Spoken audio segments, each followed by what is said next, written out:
Tarumbeta italia katika anga. Like this.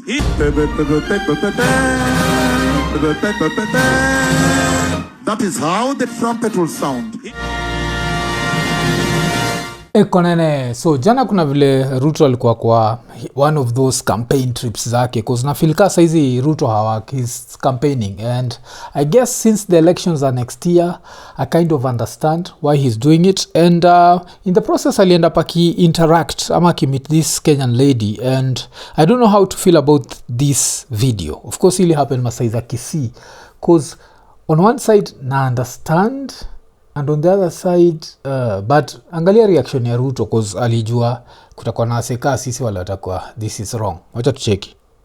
Anything you want me to do better in a different way?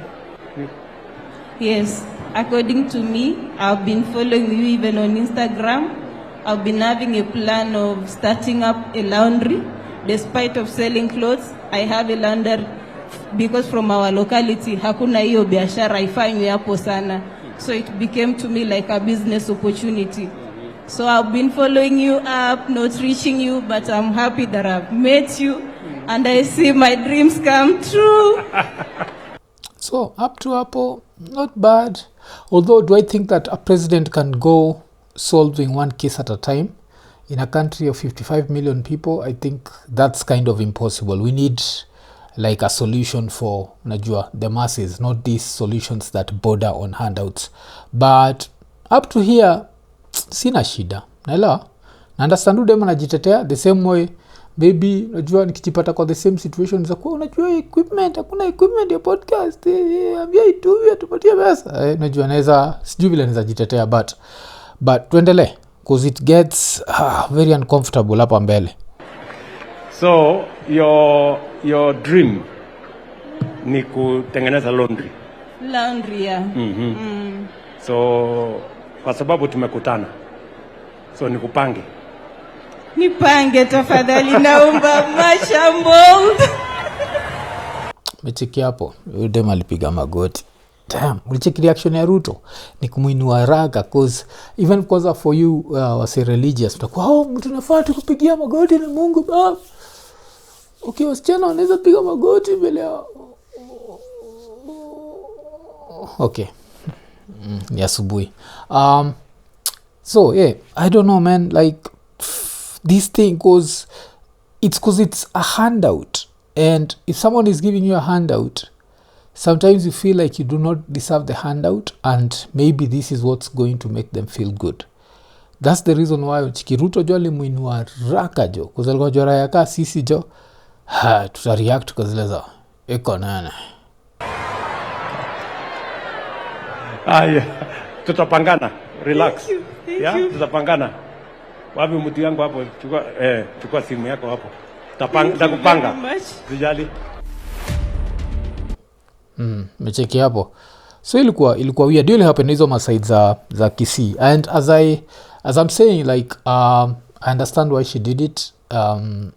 So desperate times come for desperate times ni call for desperate measures, yes, but kuna story ingine pia ina happen. Kumbuka vile nimetoka kusema, we cannot solve these things like one story at a time. It's going to be impossible in a country of 55 million people, and that's what's happening. So kuna story ingine pia ina happen ile ya of course affordable housing, and with affordable housing this has been like one of Ruto's things ile anashinda kituambia vile to create your jobs, and as it creates jobs, of course this is Kenya, so there's always going to be that level of that element of dishonesty. So wacha tusikie kitu ina happen na affordable housing ile. Kuna wasa wanateta that hawajalipwa, and don't forget ini kazi ya jua kali, so kunaendagaje. Na unajua maisha ya Nairobi venye inakaa is quite difficult whenever someone like a person who is in jua kali sector. Mara mingi tunafanya kazi ya hand to mouth, and when there is a delay in payment inafanya maisha ya mwanajua kali inakuwa ngumu. Sasa hii tuko na kama 2 weeks hakuna mtu amepata kitu. Pesa tumekopa na huku nje, mtu afike kazini, mafundi wengine wetu wameremewa na kukuja hapa. Niko na watoto inafaa waingie secondary, a form 2, niko na form 4. A form 4 alirudishwa nyumbani. nitamrudisha shule na nini? Sina pesa ya karo. Na hii kazi nimefanya, sina pesa sababu sijalipwa. So to us, these guys calling the media, we don't know what is happening and there's nothing has gone wrong. So nachiki umsa wa gava ameingia na try kusafisha rada kuzuza pata the government itself, and I'm not saying this is the case, but unza pata gava isha release do. But the fact that gava may release do, there's no guarantee that the money is going to reach the people who are actually working. Why? Because we created a system whereby it gets reached by all means necessary, by any means necessary. And in the process, what has happened, we've ended up with people who steal and get away with it. And if you can steal and get away with it, why do you need to pay the workers? You can always be like, so I don't know how far this project is. Semi, that's what has happened, but I'm not surprised that kuna watu wako involved in a government project and they've not received their pay. Najua, there could be all sorts of reasons. Gava, on the other side, is misusing money. Najua, like State House ime overshoot budget yake. Apart from State House, kuna pia the Office of the Deputy President has done the same. So you have all these things where money is being wasted. And if money is being wasted and it's in the billions, like hii tutakuwa tukichekio ya the Deputy President where I think I may budget for a chopper for like 350 million. You see, this is money that can pay those casual workers, but you know what happens in Kenya. Tuendele.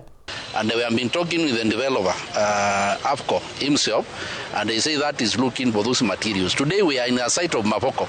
Mapoko is the sister of this, and those guys, they have no problem. They are doing okay.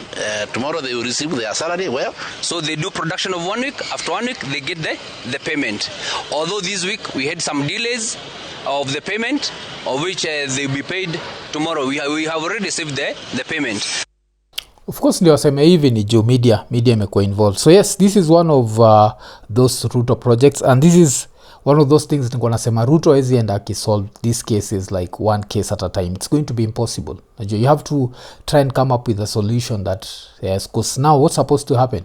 Is he supposed to show up here and give handouts the same way alifanya na ule dem? Ajua nitakupanga. It's I don't know. Of course we are happy for the lady, but it just shows how tunakuaga without ideas. Like ideas zetu za kwanza zinakuaga ni story za handouts, na kama si handouts, of course nakuaga ni story ya wastage. So talking of wastage, iko kwa the Daily Nation, ilikuwa ni Kindiki's 340 million budget for private jets and choppers. Then ikakuwa ni Deputy President Kithure Kindiki is splashing 338.8 million on flights, choppers, chartered and commercial planes in the financial year ending June 2026. Official disclosures have shown casting doubt on the government's commitment to austerity measures amid tight finances. The DP's office has already overshot its annual recurrent budget. Don't forget that hii financial year waga inaisha June, na tayari in January washa overshoot their budget. So there's that. And history, of course, bado ilikuwa covered na NTV, and it's just one of those things where if you look at Kenya, unakuwa zile za like, I don't know, man, hasa ingiaga pale kwa ofisi and priorities, man, like this story of misplaced priorities, such a huge problem in this country. And one minute we are told that the country is broke, then the next minute what do we see? The government spending on bullshit. Tonight, the government is on the spotlight over its inability to curb wastage. NTV has established that Deputy President Professor Kithure Kindiki is planning to spend over 338 million shillings on air travel alone in the current financial year. This translates to nearly 1 million shillings every single day, spent purely on flying, excluding other recurrent costs, such as food, fuel, office furniture, and other operational expenses. NTV's David Mudoka reports on the DP's planned expenditure for the current financial year. Masikia story hata vitu kama office furniture. This is office furniture. And kumbuka sinaga public rallies. And the place waga watu waga nakuja. And I don't budget for it annually. Here gava, they literally budget for these things basically annually. Like every year, there's office furniture. I wouldn't be surprised ukienda kwa one of these government officials. Na kwa ile skit ya Crazy Kena, wewe uko unaingia kwa keja unapata kuna sign ya no corruption, then unalalia bet kuna sheets za Kenyatta, then kuna sijui nini ya NSSF. I would not be surprised tukienda kupata mse couch yake imeandikwa office of the deputy president or even office of the president. That's how much we waste money, like furniture, for someone who's always out there. And don't forget, this furniture is overpriced, and since it's overpriced because it's supposed to last for long, and we still have to budget for it basically every year. Na hiyo ni for government office. Niko sure ukienda kwa hao ya Kithure Kindiki utapata viti haita vile 10 years old, but somehow it's office. Okay. If there's one title the deputy president appears determined to live up to, it is that of the president's wingman, quite literally. More often than not, Professor Kithure Kindiki is in the air, if not aboard a helicopter, then flying in high-speed jet aircrafts, moving from one destination to another, both locally and internationally. But this flying habit is now raising serious questions. Between July last year and June this year, the Office of the Deputy President plans to spend 338 million shillings on air travel alone. NTV has reviewed figures submitted by the Deputy President's Office to the government's electronic procurement system EGPS, which shows that out of this amount, 150.2 million shillings is allocated to helicopter services, 144.05 million shillings to commercial flights, while 44.57 million shillings has been set aside for chartered aircrafts. Alafu tukiangalia historia ya helicopters, where it's 150 million for helicopters, I'd not be surprised. This is zile helicopters unasikiaga either Ruto ana own or another politician ana own, so they just source within themselves. Because why? If Ruto mwenyewe fly with a military plane, and so why can this guy fly with a military plane if it's going to save Kenya money, where all that ends up happening is we pay for the fuel, najua. So these helicopter services, because with helicopter services we can't say that we are traveling outside the country. This is for flights that are within the country. So kuna hiyo. Alafu commercial flights 144, chartered flights 44 million, 45 million. Why are we chartering flights? Why not just fly commercial? Why? Because you are a deputy president in a shithole. So you should live like you're a deputy president in a shithole. You can't, because you can fool Kenyans and Kenyans will be there clapping for you the way when mheshimiwa. But as soon as you go to these other countries and they see the country where you're from and they see it as shithole, what's going to happen? Of course, you'll have to humble yourself. But so this is how the deputy president is spending our money. And because I think sometimes sisi suji separate from these stories and nikisema our money, because we forget that this is taxpayers money, najua. Konene, najua mwaka ni mpya lakini injili ni ile lemfi. So kama uko US, uko UK, uko Canada ama uko the UAE na unataka kutuma do Kenya, baki umechangamka, ingia lemfi, utabaki umepata the most competitive rates. Lakini apart from that, on your first transaction ya $100 or more utapata $20 sign up reward. So unangoja nini? Baki umechangamka, chap ingia lemfi, international payments for everyone. Ekonene. And this is the reason why Kenyans end up doing some illicit stuff. And one of the most interesting videos nilicheki ni kuna mother fulani, kumbuka ule dem tumeanza na yeye, ule dem alikuwa desperate na akago on her knees for the president. Then sasa kulikuwa na mwingine mother, na huyu mother, one of the things ile ilinijaz nayo ni alinikumbusha madhangu. Why? Because kama unajua story ya mother, nishaipatia na story kwa podcast, that mother back in the days alikuwa anauza bangi. I know. Sawa, wacha tusikize mother. Sasa naomba serikali kuu ikuja inisaidie hata mahindi gunia 2 nianze kujitengenezea hapo, nikoze kuuza pombe hata pamoja na bangi. Nauza bangi ili watoto wetu wakaweze kusoma. Wenye nauzia bangi si mukao. Asanteni sana. serikali mnisaidie. Wenye mtunauzia bangi muba. So hii ndio kwa kitu waga funny with the weed business hapa Kenya. Najua a lot of you kusikuizi kusmoke weed sikuizi ni cool. So niko sure maybe unaniwatch asubuhi na ulikuwa na blaze during the evening and kuna ule pedi wako, but one thing unanid kujua pedi wako au ni small scale. If come to the large scale sellers wa weed inchi na kwa gani wa mother. Yes, kumbuka ule mama mother wangara large scale. And yeah, so umse wako atakuwa na two rolls tu wake unachukua zizi, but the large scale inakuwa gani wa mother. Hao ndio wanaifanyaga, and I think it's cause it's easier maybe for them to move around. Jumadha kama ukipatana naye, the last thing utafikiria ni ana sell weed na cheki. Alafu pia of course wa mother pia wanafuata the ultimate rule, which is don't get high on your own supply. So it was good kucheki mother.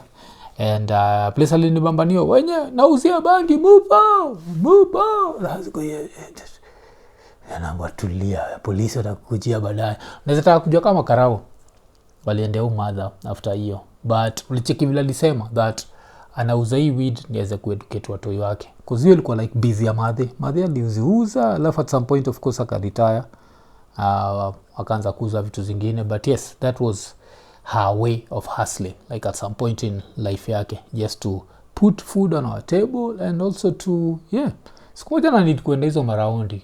Weed ilifanya nikatembea hii Kenya jo, kwa nendaga nachukua weed yenyewe ilikuwa ni Umoja tena estate na panda bu.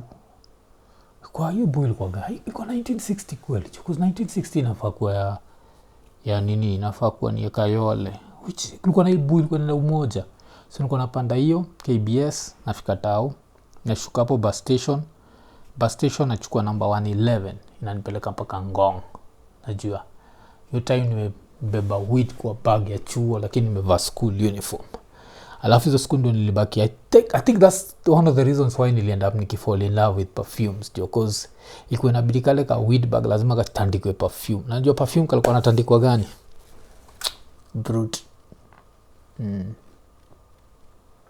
Kalikuwa natandikwa Brut. Na sana akachukua nabaki niweka peleka. Mfuko napelekea mother fulani, sijaisahau. Kuna mother fulani hapo masaid za hii place inaitwa nini? Damn, hizi masaid za Ngong alikuwa mchafu. Damn, mother alikuwa mchafu. Kuna mpelekaga alafu so ilikuwa sisi like the kids, we were the mules. And kuna hata story nishaipatianaga ile there's once we have lost some the truth is stranger than fiction. Like if look watching a movie kuna kuwa na suspense. Alafu the suspense ends up like it keeps you on the edge of your seat.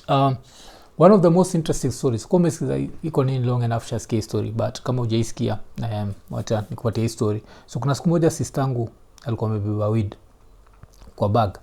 Alafu my sister, the funny thing about her is when she was young she was alikuwa mnono. So ashaenda pale bus station. Alafu bus station kulikuwa na hizo basi, na basi ziko zina follow rules. So ulikuwa unapata 111 imesimama hapa, 126 imesimama hapa, bla bla bla. So 126 ilikuwa inapitia Ronga ikienda Ngong. Alafu kulikuwa na 111 ile kuna pitia hii side nyingine ya Dagoretti Corner, Karen, alafu Ngong. So there were two different routes. Alafu sasa I don't know what was happening, but alikuwa amebeba a bag full of weed.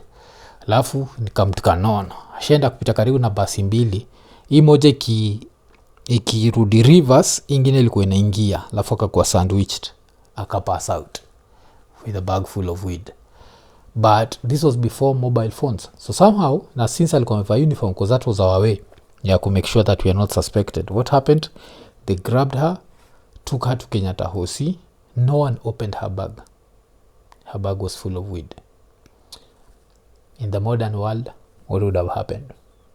Raya fulani ingeiba hiyo bag hipe na yuko like, ile bangi nimepata hapa. Haya, angekuwa na shida. So ngekuwa na hiyo, ama kuna mtu angetaka kufungua bag, akitafuta phone, apigie watu, alafu akifungua pate, mtoto amebeba bangi. Wewe amka amebeba bangi. So somehow she was able to get away with that. It's just one of those scary stories, man. But mother amenikumbusha that, man. Family business. Maybe one day I should write a movie about zile mahustle zote zile mother alikuwa anadu. But mother alikuwa hustler mbaya. And yeah, I think that's one of the reasons why sijai join your red pill movement, because I've seen what women can do, especially considering that walikuwa ni dame. And now the older that you get, you're like, oh damn, that was a girl in how, like in their 30s and going to 40s, na alikuwa na hustle hivyo, and sisi kama watoi wake alikuwa na put to work, tunabaki tumeishia huko kutafuta so that we can put food on the table. And school fees ilipwe, apart from school fees ilipwe, ilikuwa like because now as I look back, like how was she able to balance all that? She must have been a very good business woman come to you, like to sell this, because we were not supplying every day. This is something that we just do these runs on Saturday and Sunday, acheki. So ile run mu kumbukaga sana, because that's the run that I was mostly used for. Ilikuwa hiyo run ya kwenda Kariobangi, Azizi ya kwenda Ngong, from Umoja to Ngong. Yes, so Umoja ilikuwa ni keja fulani safi moja, Tena Estate, when Tena Estate was ilikuwa Babini. Alafu damn, naipeleka ghetto. Is it even ghetto maocha Ngong? Kawa ni 11, niko pale, niko mevaa uniform, bag inanuka brute. Yes, those were the days. But nikitoka hapo still nikistick na stories za gava. Of course, one of the biggest debates imekuwa ni story na SHA. So did SHA lose what is it called? Did SHA lose 11 million? Ama SHA did not lose 11 million. This is the 11 billion. This is the debate that's going on. According to the newspaper articles and according to the audit that was done, ilikuwa ni SHA ililuzio pesa. According to Duale, they stopped the heist. But ilikuwa kitu funny sana kile Mwite alisema 11 billion shillings in addition to the 103 billion for the SHA software stolen in advance of the launch. SHA is working. We keep being told, yes, it's working for the looters. And history ya SHA inakuwaga sad sana, because nakumbuka tukiwa hapa na Sajid wa the Coffee Pump podcast akibonga juu ya vile nafikiria the whole system hiyo ya kusupport SHA should not have cost more than 13 billion. Nacheki, it ended up costing 104 billion. That means 91 billion was looted. Apart from that 91 billion, you still have this 11 billion. And the people who loot this money just get away with it, and we wonder why we live in a shithole. Easy countries, these politicians are always telling us, oh, go to these countries and find jobs for yourself. Go to those countries. There's nothing special about those countries except the fact that there's no looting. There's no mass looting. There's nothing special, just that there's no mass looting. And that's what we have here, mass looting. And it's very sad, because you always have to wonder, like, how can we advance? Like, will we ever reach a level where, because hii ni pesa out. I have to not forget, this is in quotes a poor country. Because try and imagine if like a poor family iko place kama Mathare hivi, alafu wanatry kutengeneza roof, alafu mtu anaiba pesa hata ya msumari. So yes, Nini inakuja, hiyo roof inakuja, but hakuna msumari. So inashinda hapo ni kuanza kutafuta mawe ya stop that. And in the process, and it's just pathetic, man. And just this keeps happening. And ulichikimse kama nani vile kwa arrogant Duale alisema kuna place yote anaenda, and you see the president on the other side protecting him, and then we end up with this bullshit that keeps happening. And one thing about this country is, as I keep saying, that no one cares how you get rich as long as you're rich. And that's the reason why you have all these people who loot taxpayers' money, and they're very arrogant, and they know that there's nothing we can do to them, and they'll floss. Watatuonyesha their new toys and their new alafu utacheki during the vetting, because let's say igava irudi tena, because that's a probability. Kumbuka the last time Duale alikuwa checked, I think he was worth 990 million. I wonder why he didn't just say a billion. Ama tuseme alikuwa worth 900. I can guarantee you by the next time atasema iko worth over a billion. So their Nini net worth increases exponentially. Sisi, try and see, man, like, it's rough out here. Your net worth is not improving exponentially. It's baby steps. Yes. and it's not even improving, it's going backwards, because the minute we make one step, 2 steps backward, 1 step forward, 2 steps backwards, and it's pathetic. So tukitoka hapo wacha nicheki story ingine. Hii story ni story na Junet. Of course kuna elections next year, and Junet has been part of ODM for a very long time. So he made this joke that made me wonder, is he being a clown? Because considering that's the side that he's been on most of his life, but he was laughing about it, so maybe that's the reason why you need to take it as a joke. But wacha tusikize Junet. Wakati ya uchaguzi unajua imekaribia sasa, wanasiasa sasa kila mmoja anatetemeka, hata mimi. Lakini unajua kuna ugonjwa inakujanga wakati kama hii. Na wale wanajua symptom ya hiyo ugonjwa ni wale wamepitia hiyo ugonjwa kama sisi. Sasa hiyo ugonjwa symptom yake, unaona uchaguzi unakuja unaanza kulaumu IBC. IBC iko na shida. Sijui watu ya system iko na shida. Sijui watu gani. Hiyo yote ni uoga. Watu wawache uoga, wakuje kwa kiwanja. Watanyoroshwa mbaya sana, na watu ya ODM na watu ya UDA wakiungana. Safari hii hakuna uchaguzi hapa Kenya. So cheki hiyo story ya msemanti, elections ikikaribia watu wanasema IBC kuna shida. Of course this guy was part of ODM, and ODM, if there's a party that complained about IBC, it was ODM. But I guess right now it depends with who you ask. Ukiuliza Sifuna, ODM is not in government. Ukiuliza the next person, ODM is in government. So I don't know, man. Najua, and so I don't know if this is supposed to be funny, considering walikuwa natuambia IBC na shida, and does this mean that IBC iko na shida? Does this mean that a whole half of the country hated Chebukati for no reason? Because if IBC haiko na shida, then inamaanisha that half of the country ilikuwa inachukia nani for no reason. Check it. So I don't know, man. Yeah, and of course Chebukati, Chebukati ilikuwa sad because Chebukati left us last year and he was just forgotten, just like that, just forgotten. Like, how sad is that? Kumbuka vile kisifiwa in 2022, tukiambiwa vile to save this country, ali stand for the constitution, and he was blah blah blah. Then he dies last year and it's just total silence. But now it depends in how many books is he a villain. And now after Ruto ended up in quotes disappointing a lot of his supporters, is Chebukati still a hero in those supporters' eyes? I don't know. Eko nene.